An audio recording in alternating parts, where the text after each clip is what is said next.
And why? Oh, hi. So we are about to go live. I mean, we are live, but I'm waiting on our special guest to arrive, and I'm sort of setting everything up a little bit. There she is. So this is my first time. Okay. Bringing in Leah, Dr. Brock White. So I'm waiting for her to join. Hi. Hello. Excellent. Sound is present. You are present. Everything is all good. I'm trying to make sure that everything looks right and is centered. Um, uh, Beautiful. Well, it looks like quite a few people have tuned in exactly at 8. So I think Nice. we'll get started. This is pretty exciting.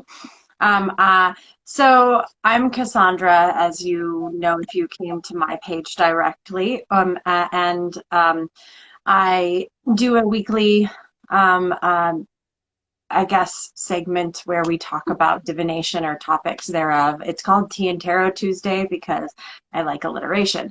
But in general, it's just topics that that myself and other people who join in, just want to talk to when it comes to using our various abilities and growing those abilities. And so we're here to answer questions. We're here to be present for y'all and to grow and learn together. So tonight, the topic of conversation is scrying. Now, the lovely Dr. Brock White, can I just call you Leah today, or we call you Chosen Eyes? Because that's where you guys can find her if you're looking for her on ChosenEyes Instagram. works. Chosen Eyes, cool. All right, so Chosen Eyes 9 is your handle on Instagram, yes? Just about everything. Instagram and Twitter as well. If you're looking for me on Facebook, it's just ChosenEyes. But if you type in ChosenEyes on Instagram, I'm one of the first people to pop up. You can't miss me. Excellent, excellent. So this lady, I've had the pleasure of doing a bunch of different events. Like we've done a lot of witches markets together. We've had the opportunity to speak on several occasions. This right here is really nice because we get to actually talk more theory and practice and learn more about the way that we both see and view what we work with. Mm-hmm. So I'm really excited to be able to have this conversation with you and to learn from you and to share information. So I'm really happy Likewise. that you decided. What'd you say? I said likewise. I'm always open to collaborate and share and learn from one another. And it's always great when women can support women. So I'm totally here for that. Yes, me too. Me too. And I've always, had great love and admiration for you. I think you're an amazing woman. So I'm really happy that you wanted to be part of this today. I'm going to shut off my heater Likewise. Thank you. so it doesn't. Thank you. All right. So Really you were quickly, the. I Yes, wanted to ask you, your account is not private, is it? it is not. Okay, No. I wanted to be sure. I invited some people off of my list to join in on the live. So I wanted to make sure. One of them said it said message unavailable. So I just want to make sure. No, it used to be private at one point, but it is not anymore. No Um, worries. We should be good. awesome. Excellent. I hope everyone that you invited is able to tune in. I will post it afterwards on both my YouTube channel and on here with IGTV. So yeah, Perfect. be present for everybody. You can share it if you'd like. Hey. So you were the person who said that you wanted to do scrying, that you wanted to talk about scrying. Yep. So tell me why it is that you wanted to do that particular topic. How often do you hear anyone talking about reading mirrors or scrying? You know, um, I don't want to call it a lost art, but it's definitely not one of the most popular. Usually, when people are looking for some form of divination, they're looking for tarot, they're looking for palm, they're looking for mediumship, clairvoyance, which are all, I mean, all totally under my wheelhouse, and I know yours to an extent as well. So, um, and they definitely tend to get glamorized in Hollywood, but scrying is definitely not something that's talked about or offered very often as far as teaching and workshops, which I do offer. So I wanted to talk about the underdog in the divinatory practices.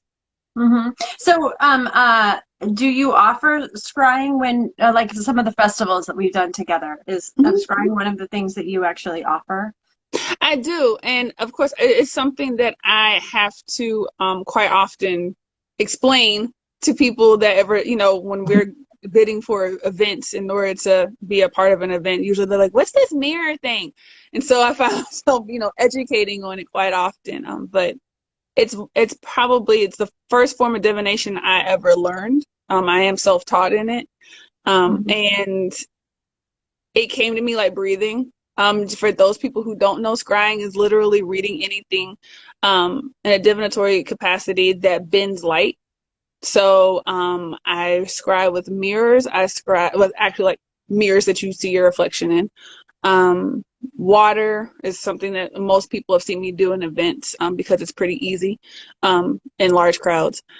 Fire, I can scry with air, believe it or not. Like anything that bends light, gemstones, you can definitely use it as a portal to the other side, to the multiverse. I will also point out Harry Potter kind of made it a thing with the Pensieve. Essentially, that's scrying, that's mirror reading.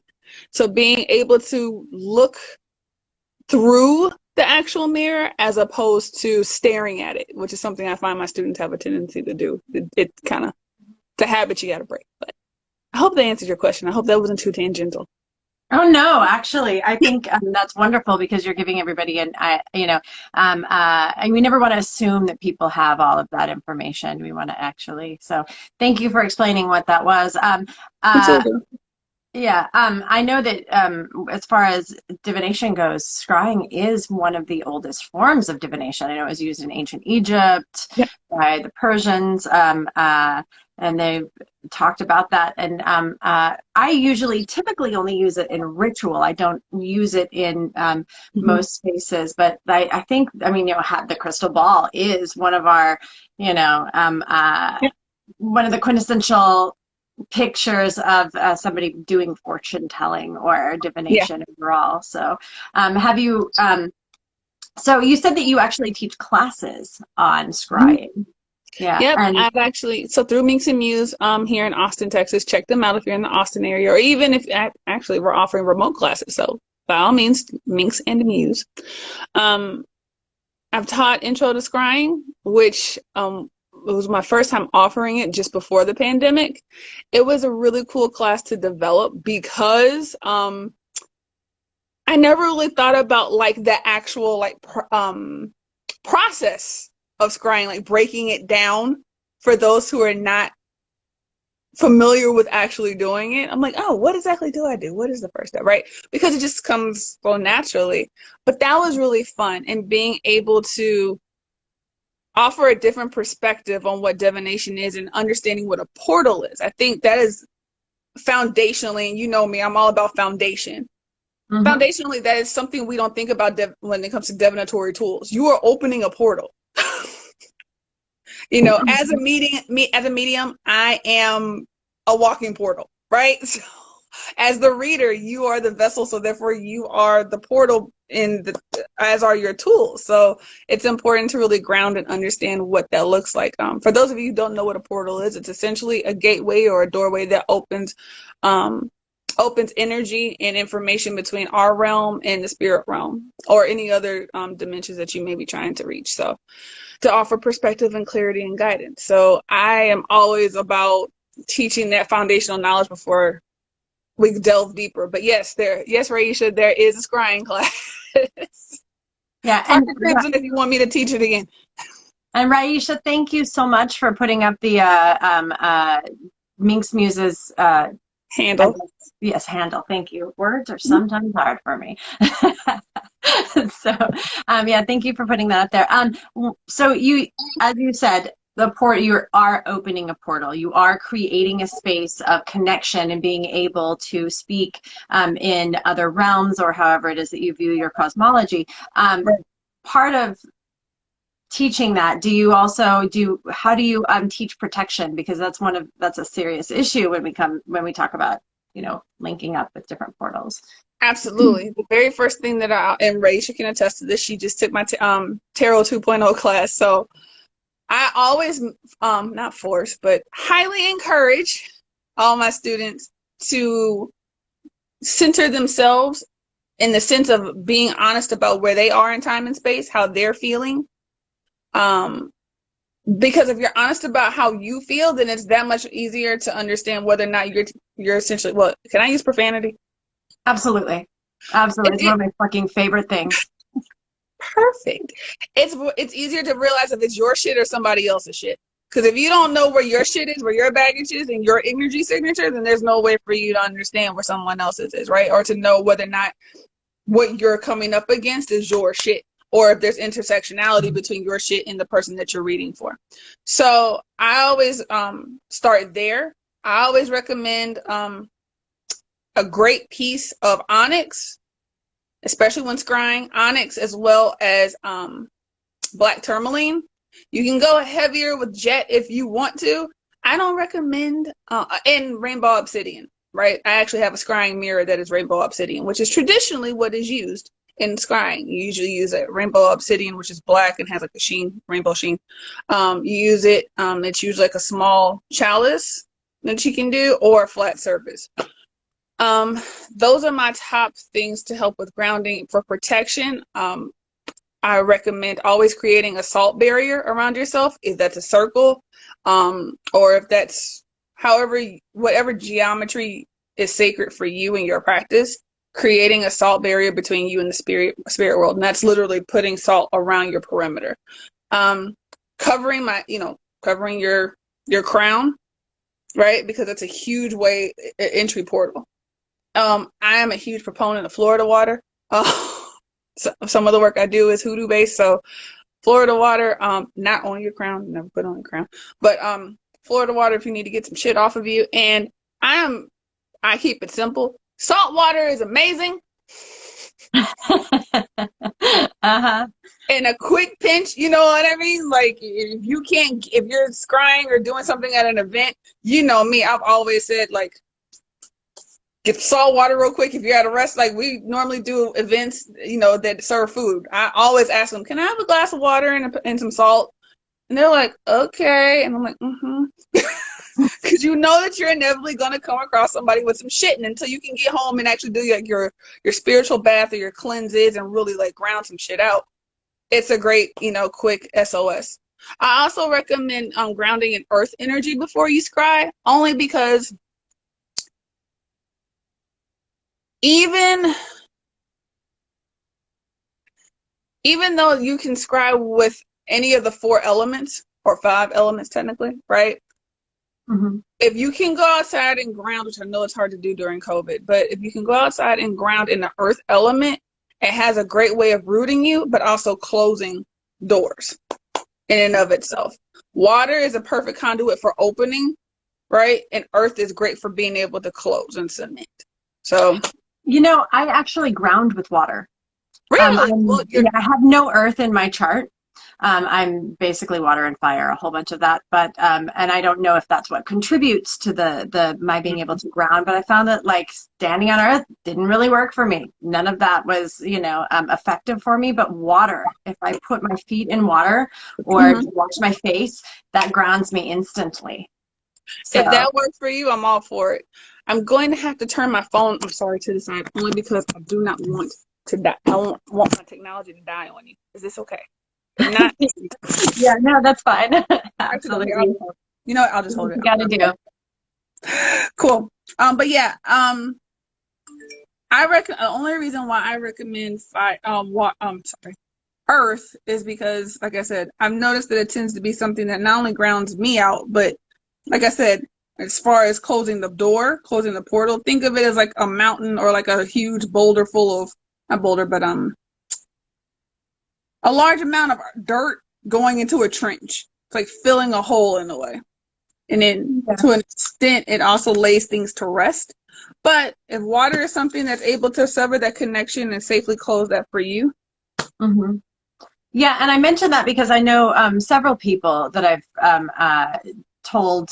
I mean, that they've had that discussion with me, and they found that Earth, that actual physical Earth, doesn't work as well for them, and that Mhm. water was the way that they were able to ground. So I think that we have to really like that where the practice comes in and being able to connect with what works for you. Um, have you ever used like, for instance, when you talk about earthing and being able to, use the energy of the soil to connect, maybe like having a potted plant or something with you while you're Absolutely. doing, yeah. Potted plants, believe it or not, clay. If you're a person who enjoys like the feel of like Play-Doh or just like any type of Mm, things, clay. Gemstones, that's earth energy, right? Even though there are other yes. aspects within that, you can totally always hold a gemstone or anything that makes you feel grounded and at peace. Leaves, plants themselves, like I have pothos all throughout my home, and sometimes if a leaf happens to fall off, I'll hold that when I'm scrying. Flowers in your hair. For those of us who like to adorn our hair with flowers, that's totally helpful. It doesn't always happen to be go outside, hug a tree, which I just happen to like to do. It doesn't always have to be that way, or walking outside if you don't have access to be able to do so. Be creative. I'll even go so far as to say something that may seem crazy. Flour, like the actual like baking flour. I know where a lot of people are gluten free and things of that nature, but you've got what you need in your kitchen. Yeah. You know? And sometimes even taking pen to paper, so taking something from that air element where portals tend to lie, right? Hmm. And actually writing it on paper, which is earth in and of itself, being able to ground out and literally close, or like being able to close a portal that way. I've been able to do that and have incorporated that practice with some of my spell work. So there's a Uh-huh. multitude of ways to incorporate the earth element. It doesn't have to just be me, I'm not cookie cutter. It doesn't have to be go outside, do this. It goes back to, like you said, personal practices. Mhm. Yeah, and really knowing where your energy sits. Mhm. I wanted to also just mention to everybody that's watching out there that questions, we love questions. It's a great jumping off point, and we want to be able to touch upon any aspect of scrying that y'all want to know about. So Yep. please feel free to write those in the comments, and we will definitely do our best to get to those. So, so you mentioned you can scry with any of the elements. What are, I mean, I personally have used the black mirror. I've Mhm. created fairy mirrors, which, perhaps we could touch on that at some point. Fire, water, or the smoke and water. I haven't, I guess, candle. Using candles, I usually look at the smoke aspect of that. But what other aspects? I mean, what else have you used for your scrying practice? So as earthy as most people find me to be, I am actually very fire and air dominant. Mm-hmm. So I am definitely a pyro. So the more fire, the better. Yeah. Candles, like I like matches just because I like the smell. Lately some of my friends have had bonfires in their fire pits, and I'm like, yes, right. So totally all aspects of fire. As a kid, I used to I did it the most when we would be window shopping. So like storefronts, like just regular glass. At dinner time, I would, we would have our, glasses to drink out of, and I would do it up with glasses. Um, I've actually read someone smoke before, like they were smoking, and I read their actual smoke. The smoke from incense. What else have I tried with? I have several orbs, crystal balls, for those of you who are not used to the technical term. Gosh, I can't think of anything I haven't. Water is just something I tend to do more of because water, I use water and salt, so technically water and earth in that capacity, right? And water is kind of self-cleansing. Salt definitely helps with that. So if you're scrying for multiple people back to back, it's kind of self-cleansing and self-generating. And you don't have to reset by, pouring out that person's water and, I don't want to say wasting water, but essentially wasting water. Yeah. Yeah.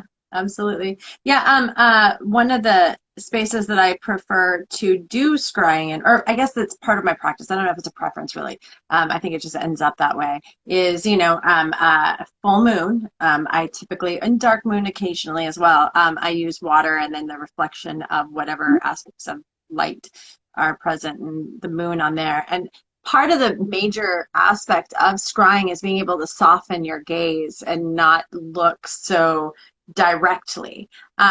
One thing that I found interesting is that neurodivergent people have no difficulty softening our gaze, but Yep. people who are neurotypical, that is something that has to be taught. How do you teach that? I I try my best. That's one. Because if you are neurotypical, there's a certain rigidity about the way how you look at Yeah. and perceive reality, right?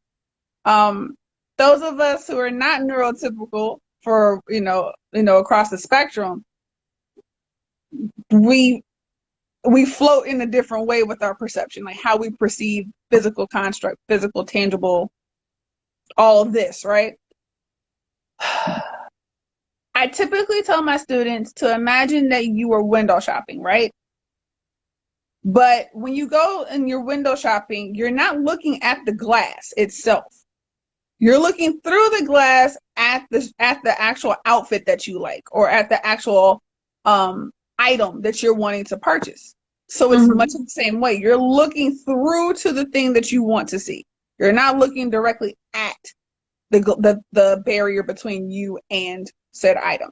So the item in this case would be what you're trying to see or connect to on the other side, right? It's literally a door. You're looking through the door. You're not looking at the door like, oh, wow, this is made of oak. Like, no, that's not how this works.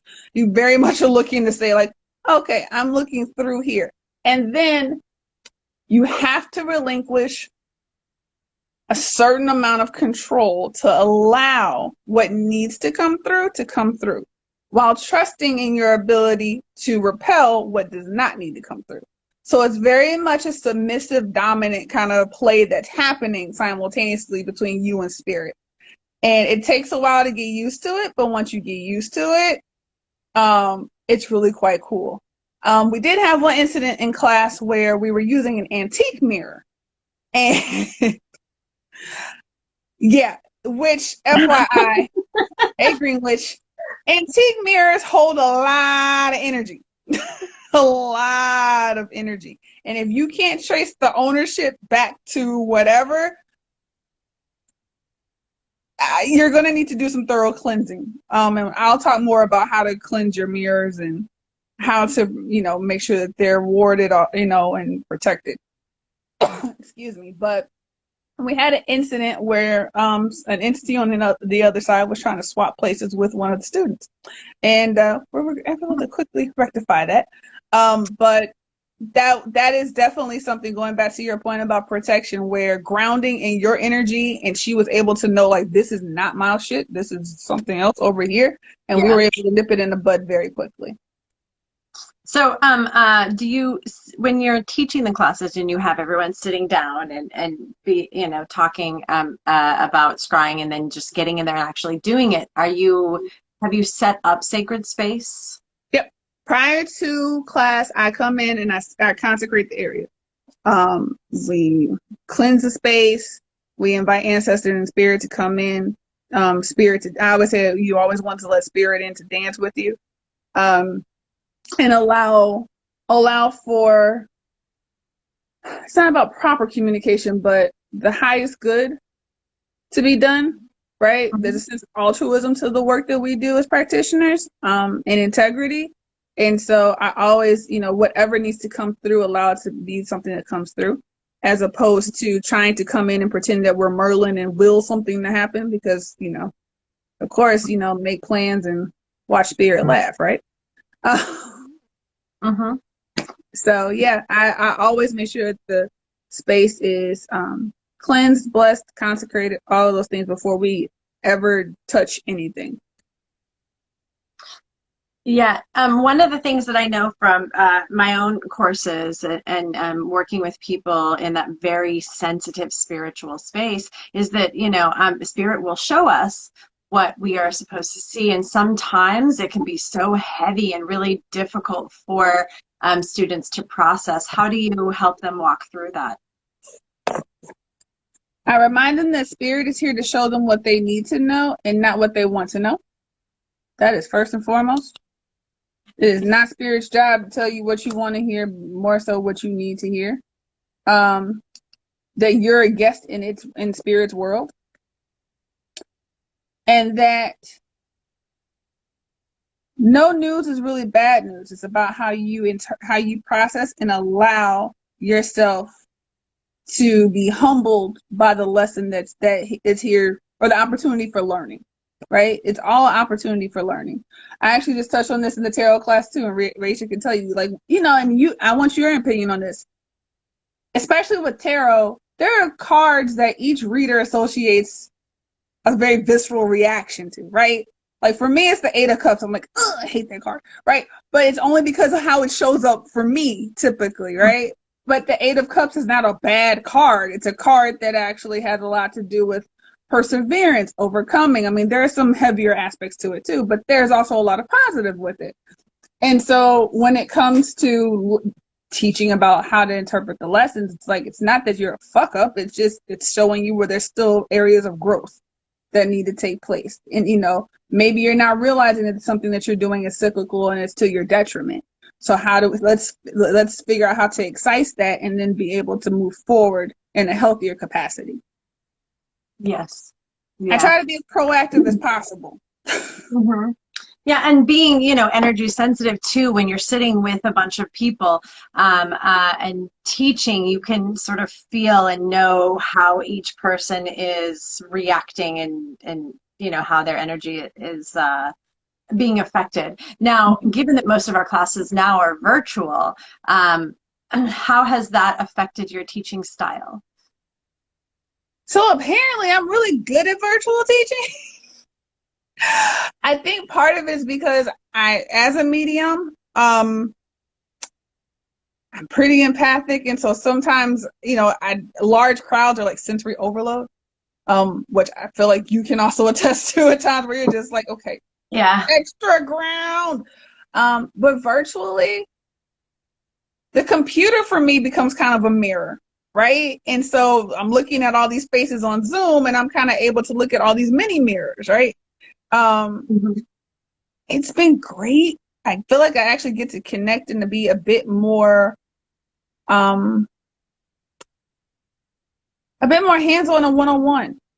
So, and actually like delve deeper into a more individualized approach and not so much having more anecdotes, but like direct examples and real-time correction, as opposed Mm-hmm. to some instances in class where you're like, okay, time crunch, I got to go through all these people. There's not really a lot of time. You know what I mean? Like Mm-hmm. the pacing is different. The energy flow is different. And to an extent, if I want to break out into groups and have people do like group work, because I Yeah. view the work that we do as sacred and needs to be treated as confession. Mm-hmm. You're able to have a certain level of confidentiality and people don't feel as embarrassed. And so Yeah. as you know, part of doing the work is vulnerability. 100%. Yeah. Absolutely. And True somehow, honest introspection. right. And somehow with Zoom and Google Classrooms, people feel more vulnerable and are willing to be that in those spaces. So Mm-hmm. that's definitely helped, especially with not dealing with skepticism and, Mm-hmm. people who are looking for you to wow them. And I've literally had someone take one of my classes in person. And it's like, I wanted you to prove me wrong or to wow me. It's like, well, that's not my job. Well, I actually love those clients, though. Those are the ones who, I mean, when they sit down with me, I'm like, oh, give them to me. But Right. but still, at the same time, it's also, there's a bit of arrogance on their part that sort of is frustrating. Yeah, one of the things I teach a lot of classes on Zoom as well, and I find that because of the separate little compartments that everybody is placed in, there's not the melting together of everyone's energy. And so, those of us connected to our empathic selves, you can sort of feel what's coming through with each person. So, Right.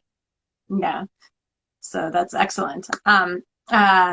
One of the things that I did want to touch on is fairy scrying and fairy mirrors, because that's a whole other realm that we are able to. The way I view fairies, maybe I should put that out there, is that they are interdimensional. They cross into our space and we cross into theirs, and then we're able to connect with those beings that we term fairies. So have you done much work with scrying and being able to connect with the fae on that level? Not intentionally. Now I will say, full disclosure, full disclosure. Yeah. And I say that because I've had the Fae entities come to me while scrying. I'm like, hello. Typically I get more of, okay, how do I explain this? Have you ever seen the movie Interstellar? I'm not sure that I have, actually. I can't No remember. worries. No worries. The only way I can describe it is it's literally like, okay, it's kind of Star Trek-y, not because I'm a Star Trek fan, but like literally like, okay. I literally see time and space in the sense that everything has vibration, right? Everything has resonance and everything has its own color signature, like signature, right? So when I'm literally looking into like a void, and then I see our string, right? For those of you who follow string theory, I literally see like our time string, if you will. And then I see all the other multitudes of possibilities of what is happening simultaneously, right?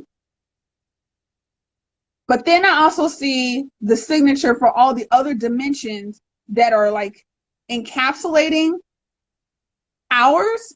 It's kind of weird, but just go with me. And so I see that crossover that happens, but I'm like, when I'm scrying, I'm seeing that crossover, right?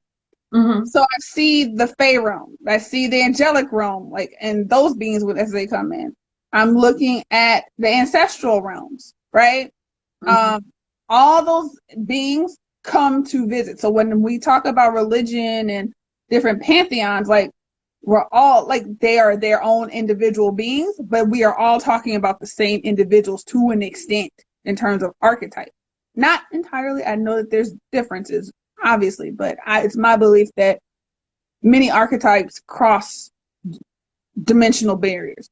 So the Fae realm is not one that I have ever intentionally worked with. I will say that there are moments where I'm like, oh, okay, so you're clearly a Fae, and they will identify themselves as such, you know. The ones I've ever encountered have always been hilarious because they're kind of I don't want to call them toddlers, but that's like a persnickety nature, but they're also kind of pranky and cranky at times, but also very direct. I appreciate the direct nature. But I've never intentionally created a Fae mirror. It is something that I have wanted to learn from one of my girlfriends who's in New Orleans, who very much works with the Fae realm. We just haven't been able to sync up to do it. Awesome. Yeah, I would. I create my own Fae mirrors, so I'd be. Oh, I need to sync up with you. Huh? Yeah, absolutely. I'd also love to hear how your friend does it too, because mine was taught to me by Fae connections that I had, or beings that I work with. So they taught me a way, and I'm sure it is not the only way, as is always the case. So I'd love to hear more about that. Somebody said rules lawyers. Don't know what that means. Are you saying that the Fae realm rules, like, it governs lawyers? Freestyle fine art? Is that what you're getting at?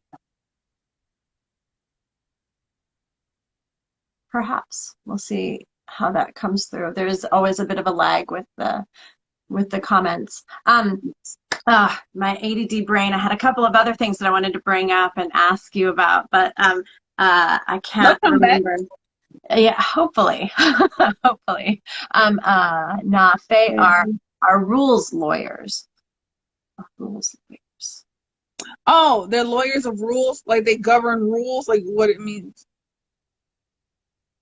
I think we need a bit more clarity on that, if you don't mind, please. In your experience. Yeah, I know that just as with any beings, like, humans, there's such a vast array of personalities and styles of communication. So one of the things that I know in my work with, and some of them, they just, they speak with us on terms that we understand and are able to communicate Mhm. with. So, like, my experience of, say, Lilith might be a bit different than your experience with Lilith, because it's just, different people bring out different things in us. So, of course, we bring out different aspects in other people. But yeah, I'd love to know more of what you mean about rules lawyers. I'm not sure I understand that expression, so I don't want to place anything on that. Currently, English is not your first language. I understand that. I am Spider Goddess, and ChosenEyes is right there. So if you wanted to communicate with either of us when you feel like it, to let us know about your experiences with the Fae, I'm always down to hear it and have that discussion. Um, Absolutely. uh, Oh, yeah, I remember one of the things that I was going to talk about. So when I'm teaching people how to go in and get, information from spirit, in whatever way we're doing it, whether it's journeying or scrying or any divinatory method. And one of the things that I tell them that is important, especially when you're, just tuning in to your abilities and that connection space, is to have a purpose for your scrying or a purpose for your journey. Because and even if it's something just so, broad or esoteric as, like, what do I need to know today? Mhm. But having that purpose, so you're not just it's sort of dialing into randomness. Um, do you feel that's important, or how do you express that to your students? Intention is everything. I mean, so in a class that I teach, magical ethics, shameless plug, I always talk about perception being 9/10 of earthly law, but Hmm. intention is 9/10 of spiritual law. Hmm. Like, if your intention is fucked up, then fuck the 10% left, that's left over. Like 90% of everything you have to do is rooted in your intention, right? So Yes. it, 90% of all magic is intentional. So if you've got the 10% that involves elbow grease and knowing the herbs and the chants and the practices, that's great. But if your intention is askew and your perception of all this is fucked up, then I don't know what to tell you. Because that's when, as practitioners, that's when we get the people who are like, I hexed my boyfriend because I was petty. How do I undo this? And it's just like, well, your intention was fucked up. What did you think was about to happen? You know what I mean? Like, Uh-huh. you're like, yeah, uh-huh. So I'm just saying, like, in all honesty, like, that intention is everything. If you don't go into scrying or any divinatory practice without some aspect of what you are rooted in and what your North Star is in the practice, then Yeah. Then that's when basically you're fuckery fucked. ensues. Huh? Yeah. Then you're quite probably fucked, essentially. Yeah. Yeah. Without lube. Exactly. Exactly. So yeah, it's really important when you're going into scrying to know what your purpose is, what your goal is, and then to be open, to be ready to be that conduit for spirit and to have that conversation. Now, we all experience things differently, like even just sitting and looking into a bowl of water. You might get that knowing space, you might hear, you Yep. might see. Being able to speak, I find it hard for me. I'm a very visual, but I also have the claircognizance aspect. So I speak in visual terms just because that's how I relate to the world most often. And I really have to be careful to not use those terms exclusively, because then people find that, oh, well, that's not how I experience Right. spirit. And I don't want to keep anybody from fully, connecting to the way that they experience it. So I Right. do find that, I agree with that. I You know, wholeheartedly agree with that. Like my sister who's on here, hi Kenny Boho. Um, she her ears get clogged when she's receiving messages whenever I'm teaching her how to scry, like, or even whenever, like that's how she assimilates, and she has a lot of water energy, much like you. So like her ears get that whole swimmer's ear kind of clogging to them, and they start popping. For mm, me, I start feeling warm, mm. especially like in my crown and in my third eye. Like all of this just gets hot, right? I have students, like one student actually gets cold. And it's not from the standpoint of like you have somebody who's coming in from one of those realms where body temperature would drop. Like regardless of who she's channeling, she gets cold. I think it's also important to note something. Many of us get very hungry when we're doing this work because you are metabolizing very differently. I've not experienced that. I will Huh. say, especially if I'm channeling as a medium, I'm hungry after a reading. I'm Interesting. starving. And I've Interesting. spoken to many mediums who were like, yep, that's a medium thing. Uh, When I do mediumship, I you get don't get hungry? energized and like hyper. I am in the moment, like when I'm doing it, I am. But like Yeah. when I could ground and I'm coming out, I'm like, where's the food? Where's the drink? And it's not like alcohol, but like I have to consume. Like Yeah. so yeah, just know that you may or may not experience that, but much like Spider Guys is saying, like it hits all of us differently. Um, some people are definitely more auditory. Some people are more visual and have to draw it out. Some people can't talk about what they see. I have a student who does not see but only hears. I have a student who literally has to act out as if they are in the like real time in the moment. In order to not, they're not under possession. At first I thought they were like, actually like going under possession, but no, like they actually have to do kind of like the celestial model in Mm. order to work, like Mhm. process information of what they're seeing, because in real time they are in that time and space. So it hits us all differently, but it's all beautiful. And I Absolutely. always hold space in my classes for everyone to experience the divine in a way that best suits them, in a way that's safe and healthy. Yeah, and I think it's really important that when we try to force that experience, then we end up blocking ourselves. So to just accept the way that you process, and the more that we process, the more different. I mean, what I've found is the different avenues open up for us. Mm-hmm. We might experience one day this way, another day in this manner, and just to be thankful and live in that space and accept it, and then you're abilities will blossom and grow.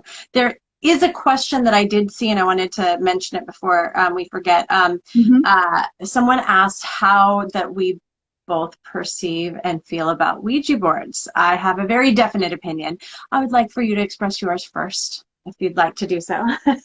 No, absolutely. I am not anti Ouija boards. It is definitely a divinatory tool. It is a portal. I think it is something that needs to be used wisely and properly, like any other divinatory tool. I think tarot gets abused and bastardized quite often. Ouija Mm, boards do too. Thank you, Hollywood, and its horrible portrayal of it. Uh, yeah. as someone who grew up in film and television behind the scenes, like I have seen where they fucked that shit up. But anyway, that's a whole different soapbox. I am not against it. I don't think that it needs to be sold at children's Parking toy garage. stores Yeah. or Walmart. Like it no, like those are divinatory tools that do not need to be in everyone else's hands. I'm Yeah. just gonna say it. It may sound elitist. I don't care in this instance. As someone who, again, works with portals on a regular basis, before you use any divinatory tool, you need to have proper training, because you can open doors that you don't know how to close. You can easily get misled by entities that are very good about lying about who they are, their intentions, what they're there for, and it can be incredibly dangerous. But if you're trained properly, it can definitely be a tool for help and healing. Yeah, one of the ways that I explain Ouija boards when this question has been brought to me previously. It's like picking up a party line, or an old phone and just Yep. dialing a bunch of random ass numbers, and hoping that you're going to get grandma on the other one. Right. You know what I mean? Because Right. most of the time, and a lot of people, they are sold as a board game. I have gone into many homes where people are like, hey, there's some weird shit going on here. I need help cleaning out my space. And come to find out, that was one of the ways that they were bringing energy in and created an unhealthy situation. So Yeah. I 100% agree with you that, it's not a for everyone situation. You should get, it's sort of, yeah, you're not going to do surgery and not be a doctor trained in Hopefully. whatever.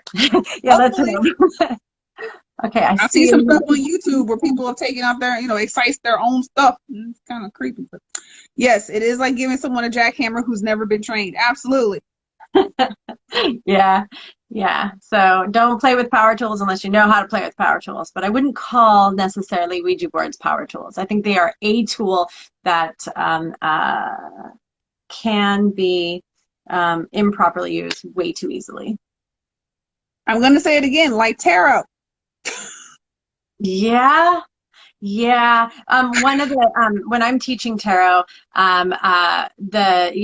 of course, there's the energy aspect of it is one of the first things I teach, and ethics is the next part because I don't think that we need to be wandering around like there are many times that I'll do a reading for somebody and I'm getting so much information. I'm like, look, I am not equipped to handle this. I do believe that you should see a therapist because if we give advice to people and we're stepping out of pocket and it's not our time and space and situation to do that, that can be pretty harmful. So I think there are definitely, tarot can be like you got to be careful. You can't just step in and give people all that information willy-nilly. That, and if you're reading for yourself, it's easy. I've seen where people become addicted to the cards. Um, Mm, mm. Having that ease of access as it's perceived, right? Like, oh, well, the tarot it knows all, it has all the answers, right? And it's just like, like, like any divinatory tool, even scrying mirrors, have their own soul and own personality. My tarot cards are like my children. Each deck is different.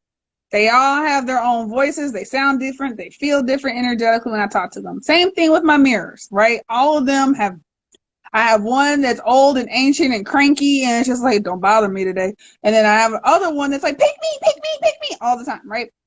Uh-huh. But sometimes they will play tricks on you. Sometimes they'll give you what you want to hear, so you'll shut the fuck up.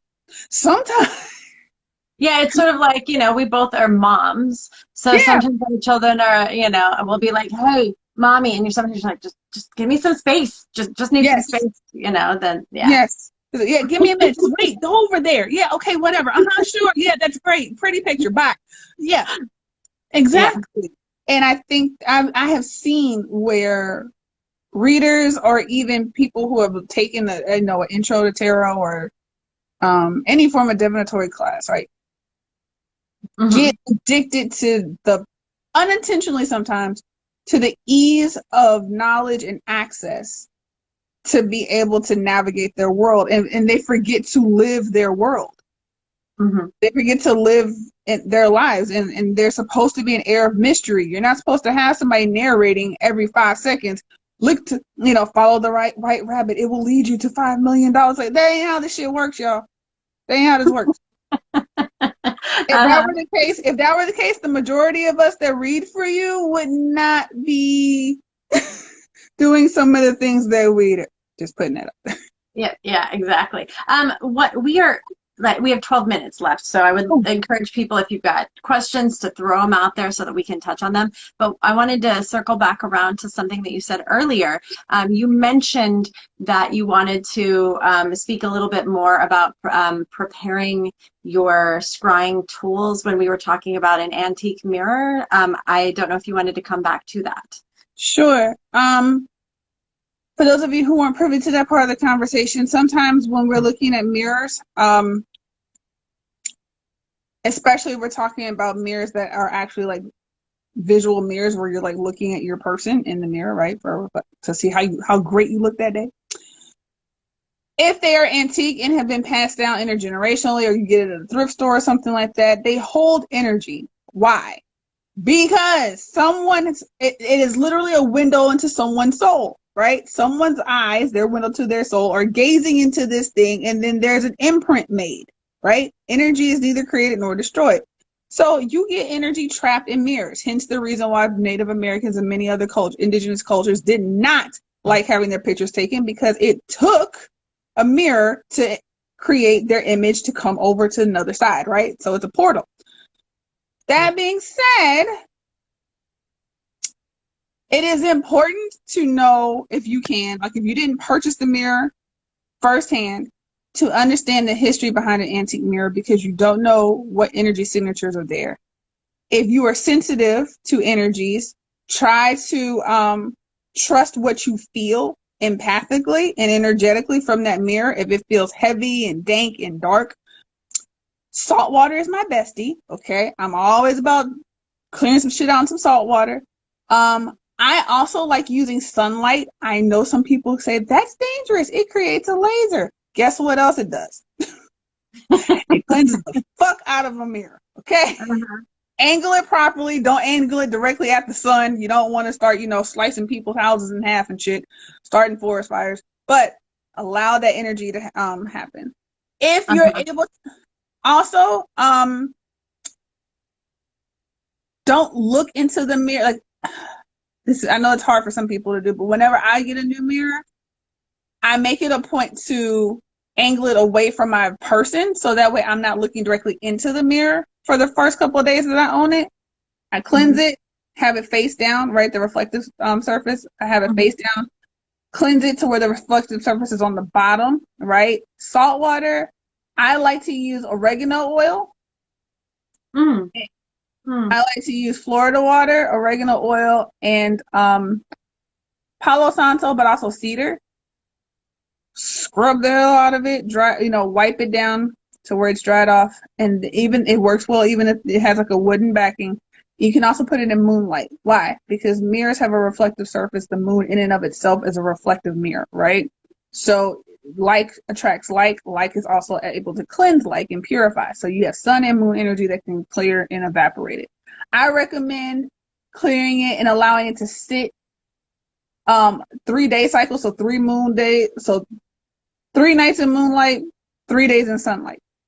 After that, it should be ready to go. If you still feel like it's a little heavier, has some shit attached to it, repeat and rinse.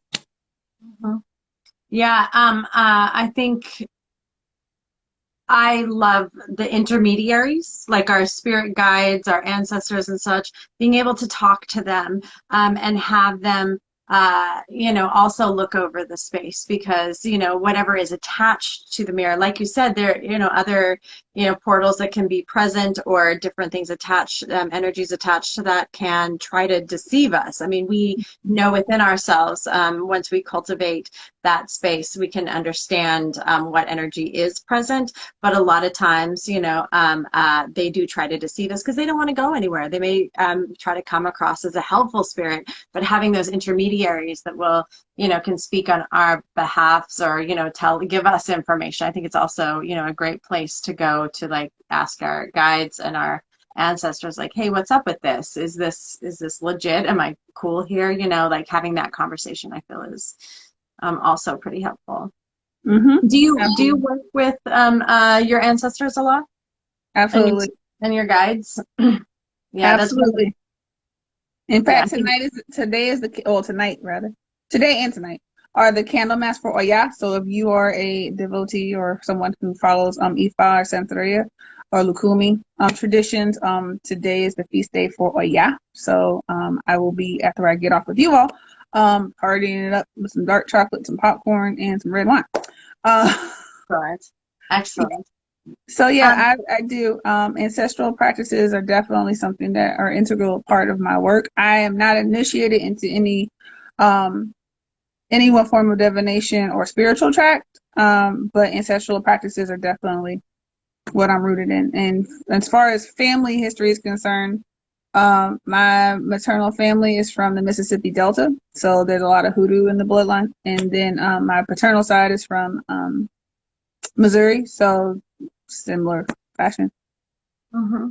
Yeah, I got a lot of granny magic in my father's side, so similar practices there. Two Spirit Queer keeps coming up and making some really great points. So I just want to Mhm. thank you for being present, and Yes, they were also thanking us for insight and thoughts. And I really appreciate you tuning in. So I just wanted to acknowledge you and everyone else who showed up today. yes, Um, thank you. So we have 5 more minutes. Any other questions that want to come through, please feel free, or if there's anything we missed, please feel free to reiterate. Was there anything else that you wanted to put out there? I know you've got a couple of classes coming up. Do you want to plug those real quick? Sure, thanks. So I just finished up Tarot 2.0, but there will be a Tarot 3.0 coming up here in April. Yay, March or April. Um, I will be teaching my first master class the end of February, February 25th, 26th, and 27th. It is called Gaze Adjustment, Intentional Manifestation for Oddballs.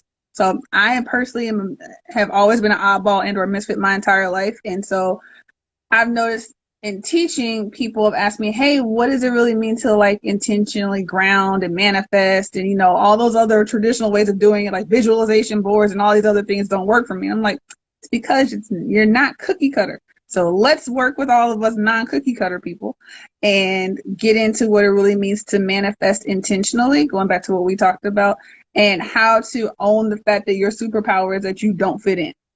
So that's the masterclass. I'm also teaching a medical astrology course with the lovely 11 moons.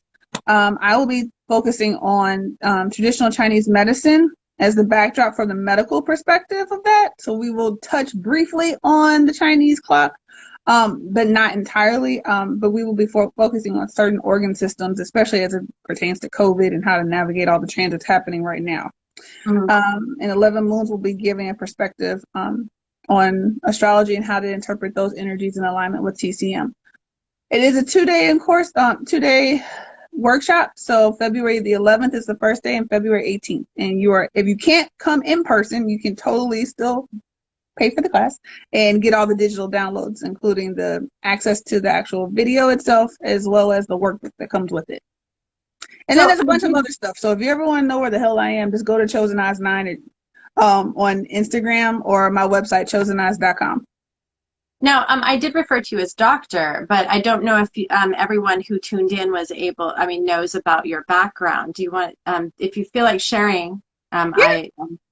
So I am a doctor of acupuncture and oriental medicine by credential. That's part of how Spider Goddess and I met. I was on the tarot stroll, as I like to call it. I was doing all the markets to help pay my way through medical school. So yeah, I finished my my clinical doctorate in March of 2018. So I'm a baby doctor by credential, but I'm an old biddy in the reader game. So I've been reading for almost just shy of a quarter of a century now.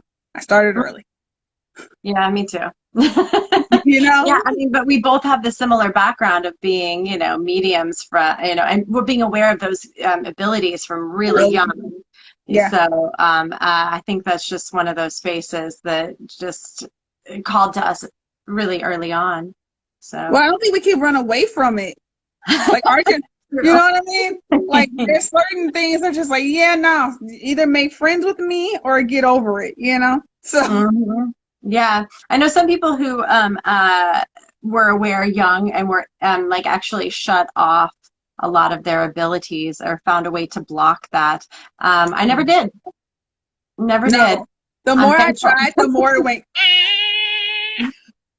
Uh-huh. Yeah, absolutely. So anyway, thanks to everyone for showing up. Thank you so much for being part of this Chosen Eyes. I really, Thank you for having me. I love and appreciate you. So, I think it's 9 o'clock.